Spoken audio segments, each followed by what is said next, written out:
All right. Hello and welcome. This is Joe Cook with Optical Cable Corporation, and we welcome you to today's webinar, Next Generation PON and the Necessity for Testing on Installs.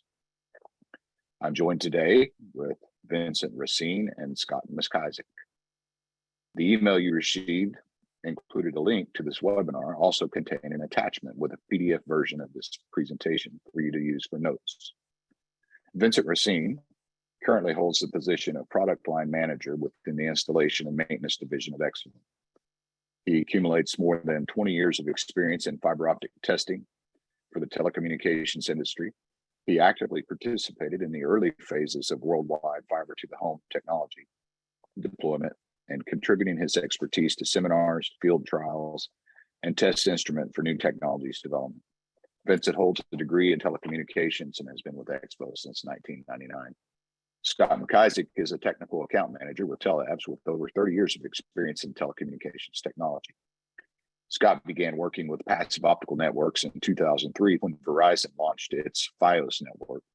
He trained thousands of technicians to splice, test, and install FiOS services until 2007 when he joined Telabs as a sales engineer.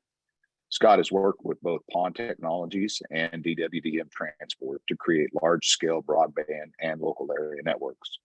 He is a member of the Technology Committee with the Association for Passive Optical LAN, as well as a member of the TIA TR60 and SPIRE committees. For today's presentation, Vince will be a lead presenter and Scott will offer insights and we'll wrap up at the end. Before we get started, we need to cover just a couple of housekeeping items. First, the phone lines have been muted today for everyone except for our presenters. That way, no one will have to worry about background noise during the webinar. We have saved time at the end of the webinar for your questions. We invite you to please use the chat feature at any time that you have a question that may arise and submit it, and we'll do our best to address it near the conclusion of the webinar today. Second, please take a moment to review our antitrust and no solicitation statement on the screen now, as well as the handouts that we sent by email. And thirdly, please review our legal disclaimer statement. This webinar has been created in conjunction with the Technology Committee. Here's some information about the committee.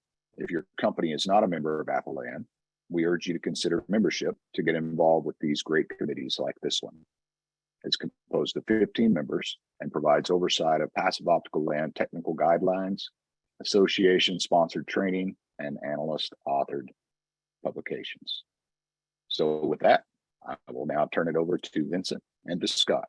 Thank you for being here today. Thank you very much.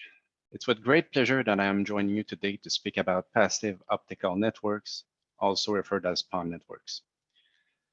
During the past years, and especially for the past 2.5 years, broadband access and connectivity has been a key element to keep the economy afloat and businesses running. It also has been a critical part of our lives to keep us connected with one another. For most of us, broadband access is now an integral part of our lives. It is embedded in the way we entertain ourselves through streaming services. We buy goods and services and even groceries online. And for many people, it enabled teleworking from home. In today's session, I'll be covering an overview of PON technologies, speeds, construction methods, and tools, as well as some of the best practices for successful future-proof installs. So the first section I'll be covering here is about technology and testing tools for today's PON networks. Before diving into what are the best practices to build networks and what are the tools we can use for that, I just want to do an overview of the PON technology and the way next generation PON networks are deployed over legacy PON networks. In the upper section of the screen, you see the upstream bandwidth, and the lower part of the screen, you see the downstream bandwidth. So a technology that is well known today is the GPON technology. It is composed of two wavelengths, one in the region of 1290 nanometer to 1330. Typically, it's 1310 nanometer that we see on the field. And in the downstream region, the wavelength is 1490 nanometer. So we have a provision in the ITU-T G984 for the GPON to operate in these wavelength bands. On top of that, there's a provision for RFOG, RF over glass, which is typically using DOCSIS protocol, where you will have two other wavelengths that are different from the GPON ones, so they can coexist on the same network. Typically, we see 1550 downstream for the RF overlay, and we see 1610 coming from the set-top box at the customer premise going upstream into the network. And now the new generation of PON technology that we often see being deployed and overlay on top of existing network is what we call the XGS PON technology. The XGS PON technology will operate in a region around 1270 nanometer upstream and around 1577 nanometer downstream. So as you can see here, there's a provision for each technology on today's network. They can coexist on the same infrastructure without really creating conflicts with one another. There's also the 10 gig EPON and NGPON2 technologies that are also being deployed. We will focus more on the XGS PON technology for next generation PON network in today's session. Now, if we talk about how do we test and deploy the physical layer, the infrastructure of the network, we will look here, take a closer look on the different aspect of the network. There's different tools that can be used to build the network. And this depends really on the methods and procedure of your company or the way the methods and procedure are described and for you to follow. You can use a variety of tools for construction. Very popular tools that are used in today's network are OLTS, or optical loss test set. An optical loss test set is a tool that will be used to test an end-to-end network. It will give you a total insertion loss of your fiber. Some OLTS will be equipped with the capability to give you the return loss as well. Return loss is very useful to know the health of your connection point in your network. It is a tool that can test bidirectionally from A to B, from B to A, or from the customer premise to the CO and from the CO to the customer premise, are typically used in what we call the F1, which is the feeder fiber coming from the network equipment in the central office to the splitter cabinet. You can also use an OTDR to perform this task. OTDR can be connected at the exact same location. The advantage of an OTDR is that this instrument will give you a signature of the fiber under test. This is meaning that you will have an information on the location of each component of your network, fusion splices, connection points. You will have a distance to this element given by the OTDR. An OTDR is a single-ended tool, so you can connect it on one end and test your whole network or your whole fiber, or you can do also bidirectional OTDR testing to get a more accurate value of your fusion splice loss, for an example. So both the OLTS or OTDR are solutions that can be used outside to construct the network and test each fiber section. Of course, all along the install, fiber inspection probes are tools that every technician should have in his toolbox, every installer. A fiber inspection probe is a tool that allows you to do visual inspection of your connection points. In most PON network, passive optical network, there's some connection points at different locations. Typically, you'll see that in the splitter cabinet, at the customer premise, in the central office, close to the transmission equipment. This gives great flexibility to the PON network for reconfiguration of the network, but it also is the weakest point of the network because this is where contamination may happen. This is where problem may occur. So inspecting while you're constructing the network and also while you maintain and activate the network is really a key element that we must take care of.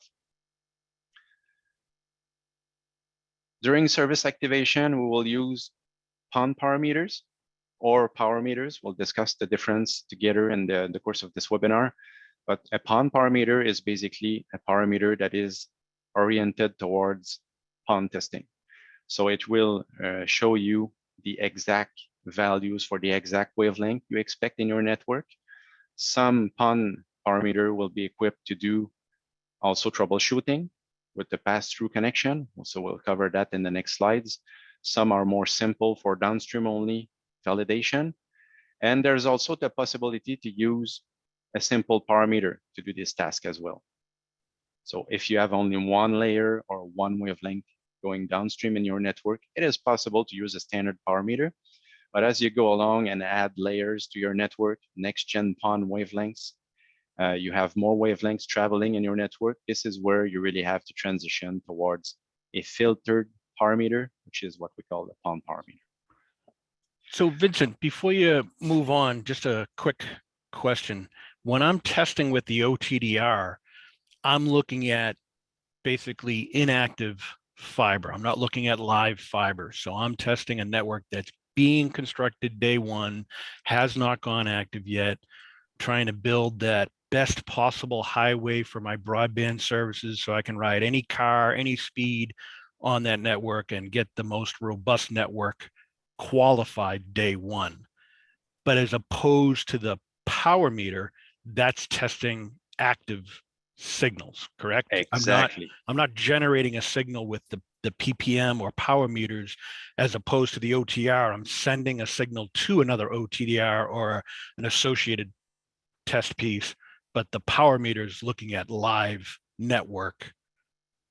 Correct? Exactly, Scott. And that's a great segue to the last piece that we will present in this slide here is about the wavelengths traveling in your network. Once the construction is done, this is where you really activate the equipment at the central office. And this is where you will have various wavelengths traveling in your network. So right now, what we see here is a representation of a GPON overlay. This is at this point, this is where you use either a power meter if you have only one layer, or a PON power meter if you have two layers. So if we add XGS PON on top of this network, now you end up with two wavelengths downstream and two wavelengths upstream. So this is meaning that at each customer location, you will expect to have more than one wavelength. This is where a PON power meter is really the tool you should use for that. But you're right, there's two phases: construction when the network is dark, using OTDR or OLTS that will generate their own light signal to test. And once the signal is active and the network is operating, then you use power meter or PON power meter to activate services. So in addition to that, prior to lighting up that XGS PON wavelength, I could in fact have multiple wavelengths running in the network just in GPON, right? Because I'm using that fiber as a bidirectional path. So I'm sending, as you mentioned earlier, 1490 wavelength from the GPON OLT at the central office area out to that end customer, whoever it may be. And then that end customer's device is going to send back a 1310 signal for its transmit back to the network. So can the OTDR see that, or it has to be a power meter or preferably a PON power meter so that I can see both signals working in conjunction with each other? So that's a good question. One thing we have to take into account, and I know I was not planning to cover that in the slides, but since we're talking about it, an OTDR will really send its own light source to read the back reflection of the fiber and elements to have a signature of your fiber. Same thing for OLTS. If you want to test the downstream waves, you really need some sort of optical detector capability. So that's one thing, but the upstream is really very different. Upstream waves are most often based on TDM technology. So they send the ONT basically at the customer location at 1310 for GPON will send very, very short light pulses that are so short that a traditional power meter or capturing device, let's call it that way to stay general, will not be able to trig and see that pulse. So you really need, at this stage, if you want to measure the upstream, a PON parameter, which is optimized to capture very small bursts of light, trigger on it, and measure it accurately. This is really not something that we usually traditionally do with an OTDR. But with that said, we can also use OTDRs in live networks. It's possible. Let's say you need to do troubleshooting at some location, set some drop locations, and you need to use an OTDR to see where's the break on a branch of the network, for an example. There's also live OTDR that are operating outside the wavelength band, typically at 1625 nanometer or 1650, that will allow you to shoot the OTDR light, be able to get a proper signature without disturbing the traffic. So that's another thing we can do. Excellent, excellent. So the OTDR is more of a prover, improving the network, use it for troubleshooting in certain aspects. Yeah. Where the PPM and power meters are more an active, do I have a signal, don't I have a signal kind of thing. And I would assume a major cost difference as well between those types of devices. So maybe assigned to a certain type of technician as well. Yes, and that's a great segue to the next section about service activation.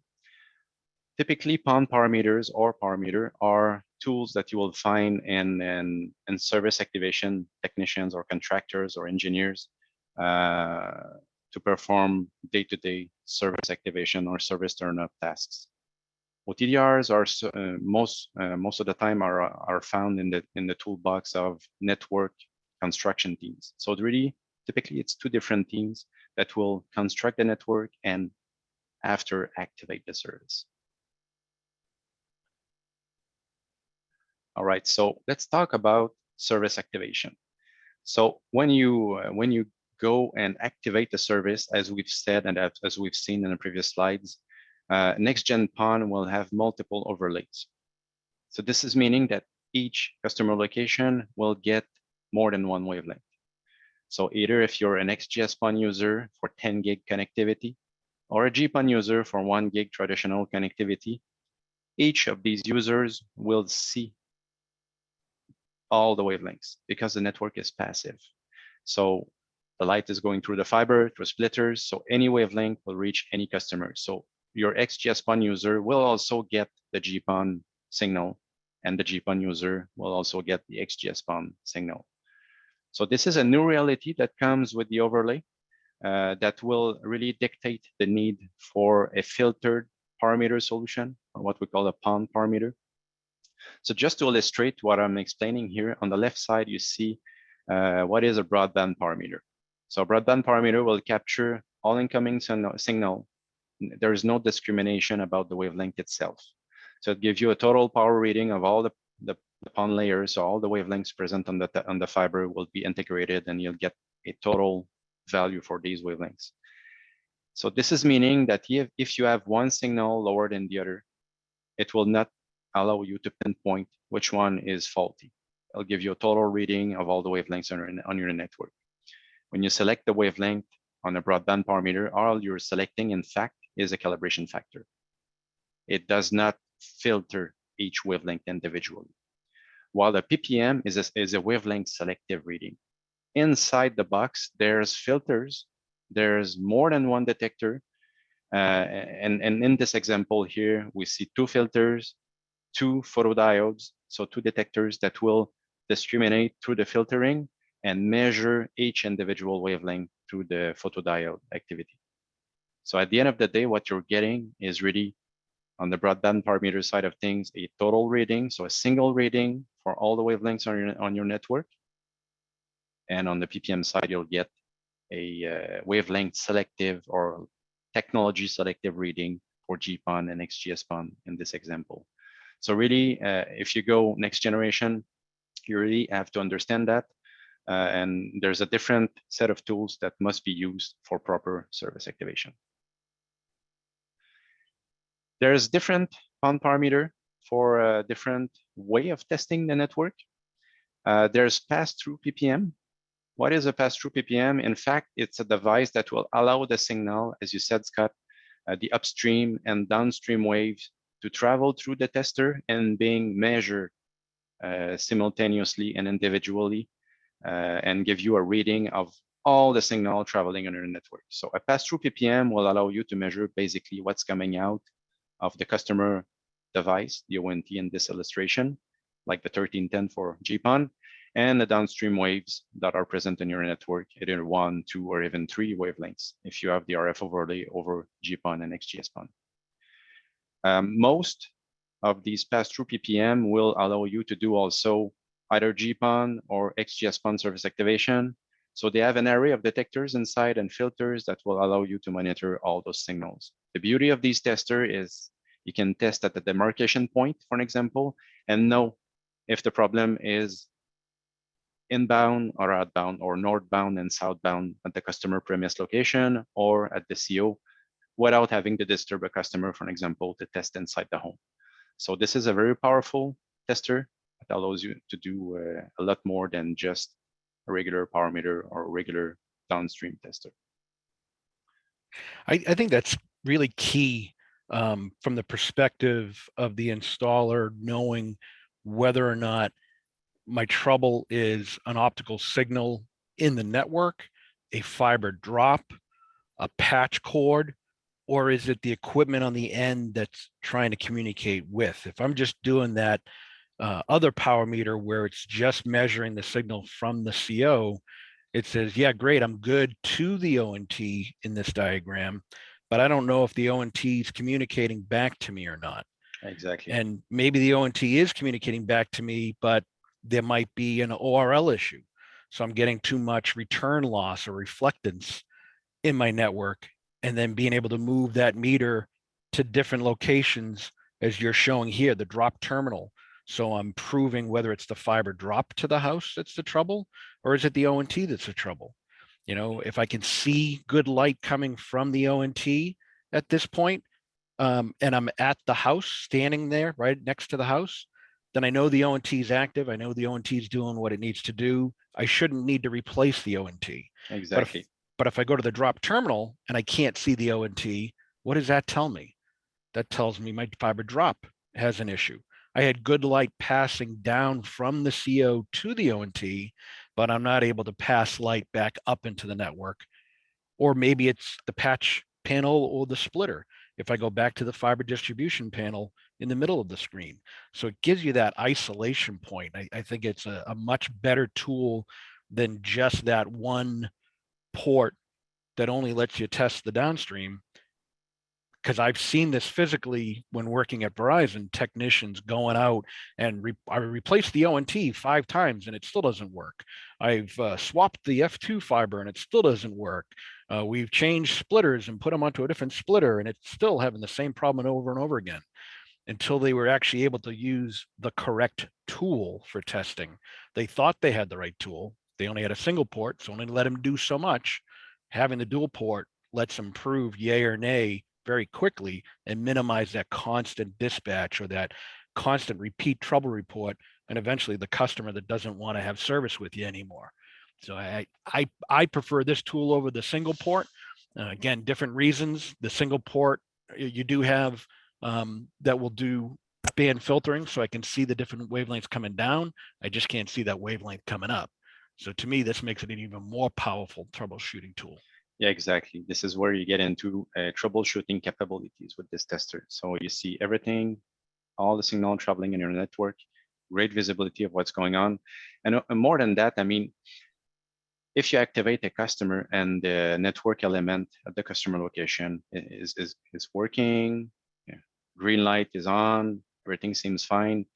But if your signals are very marginal, borderline, you don't know if you don't test all the waves. If you do so, then you can qualify that, yes, everything's great, all connections are good, and that the network that I'm leaving behind today will still work tomorrow. So that's critical. And today, when today's reality, with us working from home, with teleworking, and all, as I said at the beginning, the way we consume today, the way we entertain ourselves, connectivity is very important, and we really stress the bandwidth that we're paying for. And more than before, we're really monitoring that and making us customer, if we don't get the bandwidth we're paying for, we'll probably more be complaining about it than we were doing it before with just traditional emails and stuff like that. Now with video streaming, customers are really looking for that bandwidth they're paying for. So it's really critical to have a good signal, a good service activation job done, so the customer can experience good services when they turn on the TV or they communicate with each other. So this is really key. So having the pass-through, as I said, allows you to test at different demarcation points, allows you to pinpoint different troubles that you would not be able to do with a traditional power meter or downstream only meter. But it's all a matter of methods and procedures and the way operators are deploying networks or activating customers. And that brings me to my next section here to speak about the other breed of PON meters, which is downstream only PON power meter, which are still great tools, are still very useful out there. A downstream PON power meter basically will have a portion of the capabilities of a pass-through tester, and it will allow you to test and discriminate each wavelength that are coming downstream on your network. It will allow you to do service activation, but it will not allow you to monitor what's coming out of the network terminal element. So for some operators, this is good enough. This is the way to deploy. And if you want to have an optimized tool, very simple tool, cost optimized for the job of a service activation task, this is also a great solution. Yeah, I like that. Good cost-effective difference, right? Exactly. So I might have a technician running out and doing pre-testing of fiber terminations, might be connecting the patch cables from the splitter for the F1, F2 fiber at that hub location and testing out to the end drop at the house because the customer may not be home that day, or we're trying to pre-qualify it to speed the process up, or have different technician groups. We've got pre-techs to do drops, and then we got installer techs to do inside the house and beyond. So this at least allows you to say, yeah, I'm good to the side of the house. And then I can move on to the next job, and then the technician can show up at the customer's convenience and finish the install kind of thing. So different cost basis on however I want to structure my installation crews or pre-inspection crews. Great tool. And it's a matter of risk assessment as well. Some operators will say, okay, hey, we prefer to have a simple tool, very optimized for the job, simple to use, no training time required, and take the risk that we'll connect an ONT, it won't sync up. We may change an ONT, change a patch cord, a drop cable somewhere to try to solve the issue. Sometimes it's just a matter of risk assessment. You take into account that this will happen X percentage of the time, and you say, hey, I have 2,000 technicians to equip or 10,000 installer to equip. I'll choose this tester because this is what my budget allows me to buy, and you take the risk. And it's also a good it's just another way of doing your methods and procedure and activate the network. So both methods are good, and what we've seen sometime is a portion of the installers are equipped with optimized testers like this one, and let's say the level 2 teams or troubleshooting teams will have the pass-through full-blown tester for more problematic installs. So it's just a matter of choice and procedure and the way you activate your network. Awesome, thank you. Yeah. All right. So the next point I would like to touch base is, and we spoke briefly about that, is fiber inspection. You'll see that this is a subject that we talk a lot, that we put in the forefront of our products. We invested a lot, us Expo, we invested a lot into that type of testers. And the reason for that is simple, is these testers are really critical, are very important to use. Unfortunately, they are still underused in the field, but they can avoid a lot of issues just by doing a simple, like 2, 3, 4 second inspection task. With the fiber inspection, you can know what's going on in your network. And connection points are often the weakest link of the network. Once the network is built, fusion splices are enclosed in cabinets, and networks is supposed to be future-proof and, figure of speech, good for life, if you will. The pipe itself is supposed to sustain very high bandwidth. but the points where you manipulate are the connectors. And our biggest enemy, unfortunately, in the fields are dirt, our fingers. Also, oil from skin is very hard to clean. And if you don't do inspection, you don't know what's going on. And even if you just clean systematically all the time, two things can happen. You can clean and it's not requested, not required, or you have a damaged connector and you can clean it like 10 times. And as you can understand, cleaning will not remove a scratch on a connector, for an example. So relief fiber inspection are the tools that will allow you to see scratches, to see dirty connectors, and also assess if the connector is clean before you leave the site. So these are examples here. The one on the top is a scratch going across the core, which is a failing connector in that example. The one in the middle is just dust from the air, that will deposit on the connector and face. And speaking about dust, when you buy a new jumper or a new cable, there's dust caps on these connectors. And what we have to understand is that these dust caps, the manufacturer will do great efforts to make it very clean and sealed in some cases and have a good connection quality. But as soon as you remove the dust cap and you manipulate the connector, anything can happen. So it's very important to understand that. Also, there's the cross-contamination effect that I would like to touch base with you. So it's important to understand that if you clean one end of the connection, you must clean the other end as well before mating the connections. If one side is dirty,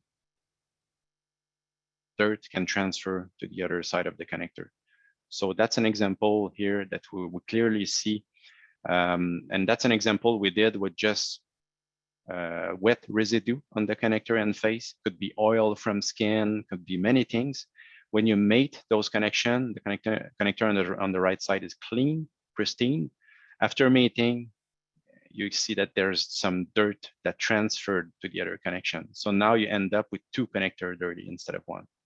And even worse than that, if it is dust from drywall, from an example, drywall is constituted with tiny particles of rocks or sand, if you will. Concrete dust in construction environment is very often found. And unfortunately, when you build a network in an MDU or inside plant, you will deal with dust from construction work, drywall dust, and these particles are will damage your connector. So if you mate a connector and there's a drywall particle or dust or sand, this will most often create pits and chips on your connector end face. You will chip the ceramic, and now your connector is not only dirty, but in most cases it's damaged. You have to change it. So instead of having just a cleaning step to do, now you have to resplice everything because you made it a connector with dust residue that damaged the connector. So that's important to understand. There's a spring load mechanism in connections, and this creates tremendous pressure when you think about micron-sized particles. All the pressure is concentrated in one spot and will chip the ferrule in many cases. So that's another consideration. All right. So now we want to recap on what we've seen. So Scott, I may give you the mic for that one. Excellent. Excellent. Appreciate that, Vincent. Great information. And I love that last portion that you just did with the testing. You're seeing that physical dirt, that crack, whatever the case may be. And all these will dramatically affect how the network's going to perform. How can my light travel through that dirt, through that crack?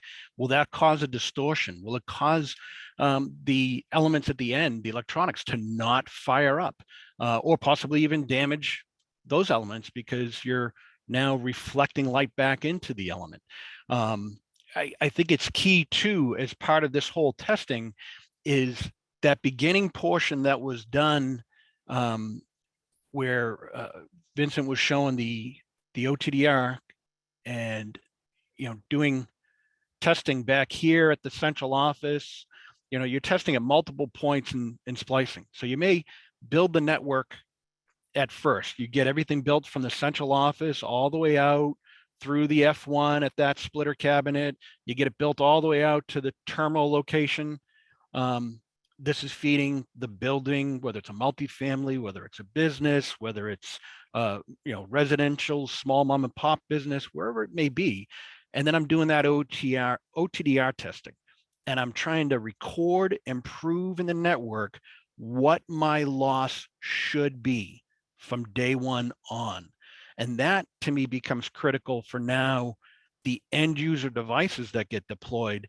They know how much loss is going to happen in that network. So where are you as that provider? Are you that tier 1, tier 2 provider that's playing in this space of the central office, the F1, F2, or are you the local access provider that's putting PON networks together in small businesses, large scale campuses? You need to know what that network should give you for a loss. Don't just assume, well, it's been put in, it was tested, and now I happen to plug my connectors together and my green lights come on, like Vincent mentioned, on the ONT. My green lights are okay at the OLT. I must be good, but not testing what light do I actually have at those devices, and then comparing it to what I should have based on the original OTDR tests. So I really need to know what causes loss in my network. So the dirt that you showed in the testing, can I clean it? Can I? What are the proper ways of cleaning it? Licking the connector and rubbing it on your shirt is not an approved or preferred method, right? There's appropriate chemicals to be used, air to clean out things. The cross-contamination, I think, is huge, and people miss that. So even in that testing portion, using the single power meter, the pass-through power meter, or even the OTDR, as I'm plugging my known jumpers that I use every single day into ports and I didn't clean them first, I could damage those to the point where now that passive device, all of those PON ports at this splitter cabinet in the middle, I might have to swap that whole splitter out because I damaged every single one of them with cracks. And so now the ONTs would never turn up because it just put too much loss to them. So it's extremely critical to test at all phases, not just the initial build. I test for the build so I know what to expect. I clean all along the way, so I keep it at that expected budget loss. And then when I go to turn up, I should be testing and cleaning to make sure that I'm seeing in that range, right? The ONTs typically fail at meg 28. If I created so much loss in the network due to improper cleaning, improper testing, I'm going to think, oh, it's a bad ONT every time, and I'm going to be chasing my tail. So all of these test procedures that Vincent just captured on are immensely critical for the installation process alone. So I have a good install day one. It's quick, it's simple, it's clean. I know what to expect. And I want to make sure my ONT fires up in that range because it could be a bad ONT. So if I expect so many dB of loss, then it should fall within that range. If it's outside that range, there's some other factor causing it. And these things become immensely important. As we talked before, if I light up that GPON wavelength, give me 1 second to get rid of this pointer. Yeah, and while you do that, Scott, a good point to mention is you talk about inspection at the ONT location or at any point in the network. And if we think about the network element at the customer premise, we see often a kind of a no-test approach in terms of inspection. And we see a lot of rejects of network element back to the manufacturer. Yep. And we see a lot of instances where, it's just a contaminated connector. Yep. So at this point in time, this is not a defective network element. It is considered sometimes as an element that was not installed or manipulated properly. So that creates a lot of back and forths between the installer and the network equipment manufacturer. So this is another situation you can avoid with proper testing. Oh, absolutely. You eliminate the finger pointing and you eliminate all that downtime, the wasted time by not doing it right the first time. But yeah, I mean, in some situations, it's all about cost, right? I can't afford the tester meters today, so I'm going to do the prey method. I'm going to hook it all up and pray the green lights come on and pray everything works and the customer's happy until the trouble reports come in. And then I got to keep going back. And I'm thinking, oh, well, it's the equipment problem when it could have just been a simple installation problem that can be easily corrected, right? Knowledge is power. So that's why we have presentations like this to help educate people. Here are the things that you got to try and avoid. So once you've lit up that wavelength, and you could see in Vincent's animation, the green light went from the central office all the way out to the ONT. Once the ONT saw that green light, it says, oh, it's good, it's within range that I like, I can now communicate back, and it sends back the red light, which is then that 1310 wavelength going back into the network. So I've got two different wavelengths going back and forth within this network. You know, as Vincent mentioned, it's that quick on and off because of the way the ONTs work in a TDM style fashion where everybody's kind of time sharing. So it's so fast that you never get a loss of signal light, but you still have to be able to measure that and know that I'm receiving a good signal back here. There's going to be so much loss at the splitter cabinet just based on the splitter itself, you know, somewhere in the range of 17 dB worth of loss. So again, testing that all the way out, knowing what that loss budget should be before I actually reach the customer's house is going to be critical for your troubleshooting down the road or your ease of installation down the road. Now we get to that simple, I want to grow my network. Technology has now changed. I'm evolving into bigger needs and growth aspects. And I think this whole COVID environment we went through really pushed that envelope because people, as you mentioned, had to now work at home. They had no choice, but maybe broadband wasn't there. So we're seeing more and more providers, especially in the US, where the government's pushing these broadband initiatives and flooding the market with all kinds of money to providers to build networks. How do I build the best network for me? So you just went and built the best possible highway that you could have. You tested that highway. You used the best products, the best testers. You guaranteed I'm going to push high volumes of bandwidth out there. But I grow and scale based on technology evolution. When does it come to market? What's the cost effectiveness of it? So, you know, GPON, excellent cost effective for residential services. It's been great for optical LAN networks as well, too, to offer unbelievable cost savings around. But now some people are starting to see larger bandwidth needs, especially because of evolution in Wi-Fi and other demanding technologies. You know, whether it's 4G or 5G cell service too, trying to use PON networks or DWDM networks. You know, this could all be transport going from the central office all the way out as an 88 channel DWDM network. It's still the same testing procedures. You did the same OTDR testing. You test specific wavelengths to make sure that I can, you know, put a DWDM network on this. Same things I'm going to do putting a PON network on it. It's just sharing wavelengths, everybody coming on and different on-ramps onto the highway and blending onto the same highway. It's now an 88 channel highway in that particular example. So I can run multiple passes of bandwidth in different services. So to simply grow a PON network, I'm now lighting up an XGS PON. Well, this XGS PON could be sitting at the same central office, the same OLT. It could be just another XFP that I have to plug in and light up that available wavelength. Or it might be the situation where it's a separate OLT altogether, because maybe the first technology you went with, that manufacturer may not have gotten to XGS PON yet. It's not available to them, wasn't cost effective to them. Maybe it just wasn't on their roadmap. Does that mean you have to scrap your whole network? No, it's a simple overlay like Vincent mentioned. I'm just adding another wavelength on top. So how do we now facilitate that? It's in this general area in here, you see this marking of a WDM coupler, right? This is a simple, again, passive device that's put in the network that allows me to take two different wavelengths and connect it to the same single fiber going all the way out through that same splitter location at the hub in the middle, all the way out to the end customer device. So like Vincent mentioned in the very beginning, the ONTs out here see every wavelength. I activate that XGS PON with that simple overlay. Now I've got light going all the way out. The ONT says, I like that light. I want to use that light. I'm going to return path that wavelength back to that OLT. both OLTs are seeing that wavelength, but only one of them uses it, the one that knows how to, because it filters everything else out. And the other one says, I don't know how to use XGS PON, so I'm not even going to acknowledge XGS PON at that point. And the same thing with the ONTs.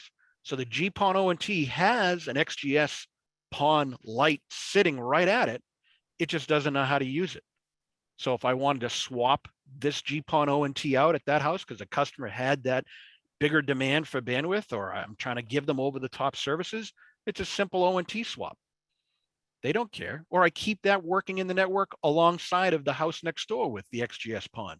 So side by side in the network, there's no rip and replace. It's easy growth add. What's that next evolution going to be? Is it NGPON2? Some providers are doing that today.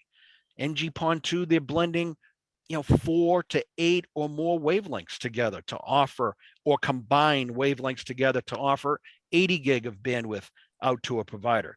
Maybe they're using it more like a transport device now rather than an access device because of cost. So it really comes down to cost overall for all of the providers out there. So I think this slide really paints a great picture of, you built a great highway that can handle just about anything because you tested it right day one. You showed where the points of failure can be and how to test and prove. So now we're at that point where you can add services for easy, simple activation. And we're at that point in the webinar now where we should probably start to transition towards questions. We've done a lot of talking, and I'm sure people on this call may have some questions if they'd like to throw them into the chat. Joe, are you going to take over that portion? Yeah, I was going to jump in here. Awesome. First of all, let me say thanks to you, Scott, and to Vince. You guys have done an exceptional job of presenting what can be considered a very complicated subject in a very understandable form. So I appreciate each of your contributions. We have left some time for a few questions, and I'll remind you to use the chat feature to submit your questions. I've got a few here. I'm going to go ahead and just throw this one out, and whichever one of you wants to jump on it, feel free. What happens to the signal quality if the connector becomes submerged underwater due to a flood? Will all of the affected connectors need to be cleaned? I can take that one if you want, Scott, because I've seen that in the field. So I've seen some manhole or handhole, depending on the size of it, where you open it and it's filled with water. So that happens, unfortunately, very often. If you talk about outside plant installs, and Scott, you may have experience into this within your past experience into outside plant networks, but let's take an example of North American installations for FTTH. A very popular component that we install are ruggedized drop terminals and drop cables, and these connectors are very water resistant. They are more than splash resistant. I'm not an expert into the specs of these connection points, but they have a seal, like a rubber gasket around it, and they can be pretty tough when it comes to water and dust and all these things that you can find outside in the field. So even if it's submerged, I believe that these devices by design are designed to sustain that. Of course, if you have to manipulate those, you really have to make sure that the device is clean before you disconnect, before you remove a cap from an unused port. And that's very important as well. I've seen that also too often, where you go to a location and you have that drop terminal and you have those dust caps dangling around, not installed on unused port. So if you do that, of course, everything's exposed to dust, to the air, to moisture, to water if you have submerged connectors. So if you take great precautions when you install everything and you make sure that the caps are screwed on very well, everything is connected fine, and you use proper ruggedized cables and terminals, they should sustain, in most cases, water submerged situations. That's a great answer, Vincent. I think too, maybe a second point to that. question is, are you seeing service affecting troubles with this? And then you're kind of relying on the active components at the end to kind of give you some of that feedback. So yeah, if I'm getting that kind of feedback, you've got to troubleshoot, you've got to go and clean. To your point, if all the connectors were sealed to begin with, water shouldn't have gotten in there. The enclosure would have been submerged and should be fine like a traditional splice. You'd be more worried about it freezing and cracking the fiber in that kind of scenario. But if they didn't do proper installation in a manhole, handhole, subterranean, whatever that was subject to this flooding, then yeah, you could get moisture, dirt, whatever within every connector. Obviously, we traditionally preach clean everything before you install it anyways. If you don't have a scope, well, at least clean it before you start putting stuff in and do your testing. Not everybody has a scope. So if I can scope something, then I know how bad it is. Am I cross-contaminating with the scope? Not necessarily, unless the scope's really dirty and I'm throwing something in there that I may push in further with the connector when I go to plug it in, but the scope doesn't actually touch the ferrule, right? There's still a slight air gap there, so you're minimizing that kind of impact. So I guess it really depends on what kind of troubles you are seeing and what was your installation practice. Hope that answers the question for you. Thank you, guys. Here's another question. How much of the activation testing can be done with information from the OLT, from the head end unit? That's a good point, and that's one tool I did not mention in the presentation. We carry the EX1, we call it, but the goal of this presentation is not to mention any brand names or models, but it's a device that allows you to test and see and capture the OLT ID, for an example. So you can do more than just your traditional light reading. You can also do, you can also identify on which OLT you're connected. And the EX1, which is a very optimized tool, can do that as well. So we have two separate tools for that. One is for service activation for the optical signals, as we've seen, the PPM, and the other will allow you to capture the OLT ID and see which one you're connected on.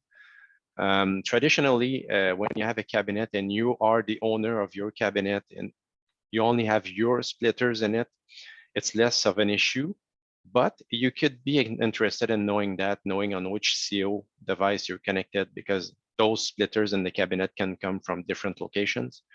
And in Europe, we see that very often cases where it's different providers sharing the same cabinet. So now it becomes very important to know, am I connected on my CO, or am I interfacing on the wrong splitter and trying to connect on someone else's network elements?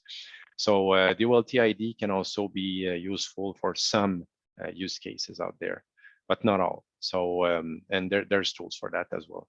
So you can do much more than just a light reading on that aspect.